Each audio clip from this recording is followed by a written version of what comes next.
अस्सलातु वस्सलामु अलैका या रसूल अल्लाह, अस्सलातु वस्सलामु अलैका या नबी अल्लाह, अस्सलातु वस्सलामु अलैका या हबीब अल्लाह व अला आलिका व अस्हाबिका या नूर अल्लाह सल्लल्लाहु ताला अलैहि वसल्लम। प्यारे मुसलमानों, माह रमज़ान चल रहा है। इस माह रमज़ान का हमें अदब भी करना है। जो शरीयत हमसे ये कह रही है कि रोज़े की हालत में इन चीज़ों से बचना है, तो हमें उसको फॉलो भी करना है।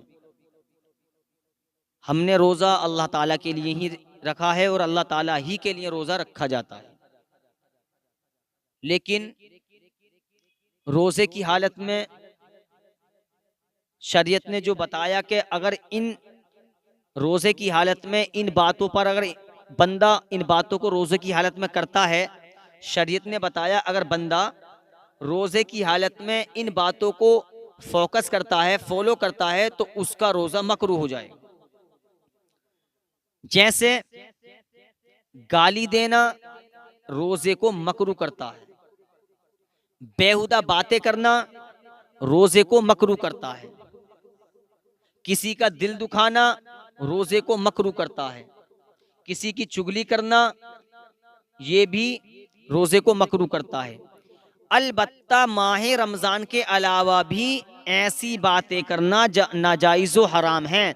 माह रमज़ान के अलावा भी ऐसी बातें करना नाजायज़ व हराम है, और रमज़ान शरीफ के महीने में तो और नाजायज़ व हराम है, इसलिए कि माह रमज़ान में अगर बंदा गुनाह करेगा तो गुनाह भी डबल पड़ेगा। तो याद रखें, ये सारी बातें मकरूह कर देती हैं रोज़े को। हमें चुगली से भी बचना है, हमें बेहुदा बातों से भी बचना है, हमें गीबत से भी बचना है, और हमें गाली गुत्तारी से भी बचना है, और हमारे ज़रिए किसी का दिल ना दुखे, वरना ये सारी चीज़ें नाजायज़ व हराम माह रमज़ान के अलावा भी हैं, और माह रमज़ान में तो और ज़्यादा गुनाह है। इसलिए हमें सारी चीज़ों से बचना है और हमें अपने रोज़े को मकरूह नहीं करना है। इस बात का ख्याल रखें, ये सारी चीज़ें जब रोज़े को मकरूह कर देंगी तो तुम्हारे रोज़े में कमी आ जाएगी, सवाब कम मिलेगा। इन सारी बातों से हमें परहेज़ करना है।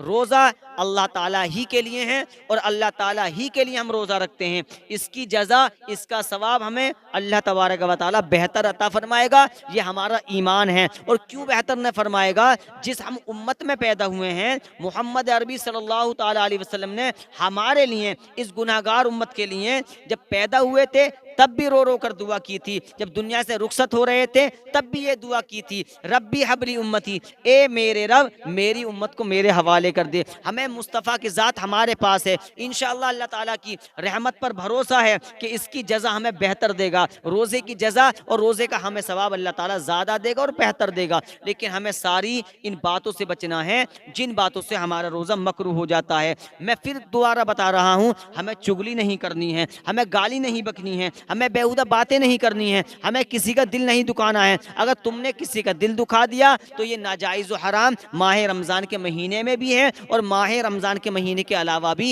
ये सारी बातें नाजायज़ व हराम है। हमें इन बातों से बचना है। हमें फॉलो करना है तो अच्छे अमल को फॉलो करना है, कुरान को फॉलो करना है, तहज्जुद की नमाज हमें पढ़नी है, अल्लाहु अकबर, हमें अच्छे काम करने हैं, ज़्यादा से ज़्यादा हमें अपने वालिदैन की खिदमत भी करनी है, ज़्यादा से ज़्यादा अल्लाह तबारक व तआला की हमें सना करनी है, उसका जिक्र करना है। लेकिन माह रमज़ान अगर मिला है तो मदीने वाले मुस्तफ़ा के सदक़े में मिला है। माह रमज़ान का महीना मिला है तो सैयदा तैयबा आबिदा सैयदा फातिमतुज़ ज़हरा रज़ी अल्लाह ताला अन्हा के बाबा के सदक़े में मिला है, हसनैन करीमैन के नाना के सदक़े में ये माह रमज़ान मिला है। हमें इसका अदब एहतराम करना ज़रूरी है। और ये अगर माह रमज़ान क्या, अगर रबीउल अव्वल ना आता तो हमें ना माह रमज़ान मयस्सर होता, ना हमें मुहर्रम शरीफ का महीना मयस्सर होता। यूँ कह लीजिए कि अल्लाह तबारक व तआला पूरी दुनिया को ही ना बनाता। मेरे मुस्तफ़ा के सदक़े में तमाम दुनिया बनी है। माह रमज़ान मिला तो मदीने वाले मुस्तफ़ा के सदक़े में मिला।